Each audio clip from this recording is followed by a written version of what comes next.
Long sightedness, hypermetropia and it's correction. ये एक normal आंख है और ये रही एक किताब। आंख से कम फासले पर हम किसी चीज को साफ देख सकते हैं, उसे नियर पॉइंट कहते हैं। एक नॉर्मल आदमी के लिए ये तकरीबन 25 सेंटीमीटर होता है। इतने करीब से आने वाली लाइट रेस आंख में दाखिल होती हैं।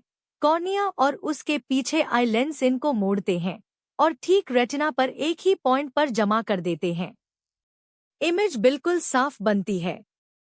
ये फिगर 14.26 का पहला हिस्सा है। अब लॉन्ग साइटेडनेस की बात करते हैं, जिसे हाइपरमेट्रोपिया भी कहते हैं। इसमें इंसान दूर की चीजें तो साफ देख लेता है, मगर करीब की चीजें उसे धुंधली नजर आती हैं। ये एक लॉन्ग साइटेड आंख है। पहले दूर की चीज देखते हैं। बहुत दूर से आने वाली लाइट आंख तक तकरीबन पैरेलल पहुंचती है और ये आंख उसे बगैर किसी मुश्किल के ठीक रेटिना पर ले आती है। दूर का मंजर बिल्कुल साफ। अब वो ही किताब 25 सेंटीमीटर पर रख देते हैं। करीब से आने वाली रेस ज्यादा फैली हुई आती है और इनको मोड़ने के लिए लेंस को ज्यादा ताकत चाहिए, मगर इस आंख का लेंस इतना ताकतवर है ही नहीं। देखिए, ये रेस रेटिना तक पहुंचकर भी आपस में नहीं मिलती। ये रेटिना के पीछे जाकर मिलती हैं, आंख के गोले से भी बाहर। ये फिगर 14.26 का दूसरा हिस्सा है। इतना फासला रह जाता है। इसीलिए रेटिना पर एक साफ पॉइंट नहीं, बल्कि ये चौड़ा धब्बा पड़ता है और किताब धुंधली दिखती है। इस आंख का अपना नियर पॉइंट इतना दूर खिसक चुका है, तकरीबन 45 सेंटीमीटर। इससे करीब की हर चीज धुंधली।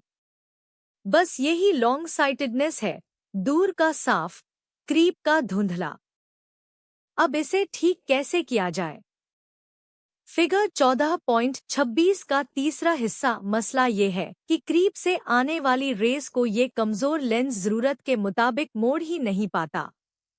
तो हल ये है, रेस को आंख में दाखिल होने से पहले ही थोड़ा और मोड़ दो। इस काम के लिए ग्लासेस में कन्वेक्स लेंस लगाया जाता है, बीच में मोटा, किनारों पर पतला। देखिए, ये रेस को अंदर की तरफ मोड़ देता है। अब ये रेस ऐसी लगती हैं जैसे 25 सेंटीमीटर से नहीं, बल्कि इस दूर वाले पॉइंट से आ रही हों, यानी ठीक उसी जगह से जहां इस आंख का अपना नियर पॉइंट है। आंख का अपना लेंस अब इन रेस पर काम करता है और इमेज ठीक रेटिना पर बन जाती है। धब्बा खिम, किताब साफ। यही कॉन्वेक्स लेंस कॉन्टैक्ट लेंस की शक्ल में भी पहना जाता है। अब ये देखते हैं कि लॉन्ग साइटेडनेस होती क्यों है। इसकी दो बड़ी वजहें हैं। पहली, लेंस टू वीक, यानी लेंस जरूरत से ज्यादा कमजोर। ये लेंस करीब से आने वाली रेस को उतना मोड़ ही नहीं पाता जितना चाहिए, इसीलिए वो रेटिना के पीछे जाकर मिलती हैं।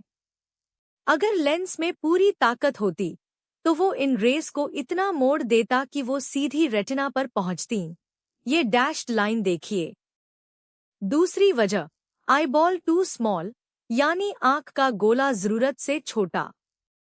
यहाँ आंख का लेंस बिल्कुल नॉर्मल है, अपना काम ठीक कर रहा है, मगर रेटिना लेंस के बहुत करीब आ गई है। देखिए, आंख पीछे की तरफ से छोटी हो गई है। लेंस इमेज वहीं बना रहा है जहां पहले रेटिना हुआ करती थी, मगर रेटिना अब आगे खिसक चुकी है। रेस उस तक पहुंचने से पहले मिलती ही नहीं। वजह चाहे कोई हो, नतीजा एक ही है, इमेज रेटिना के पीछे। दोहरा लेते हैं। नॉर्मल आंख करीब की चीज को भी ठीक रेटिना पर फोकस करती है, नियर पॉइंट तकरीबन 25 सेंटीमीटर। लॉन्ग साइटेडनेस में दूर की चीजें साफ दिखती हैं, मगर करीब की धुंधली, क्योंकि इमेज रेटिना के पीछे बनती है। वजह दो हैं, या तो लेंस जरूरत से ज्यादा कमजोर या आईबॉल जरूरत से छोटा।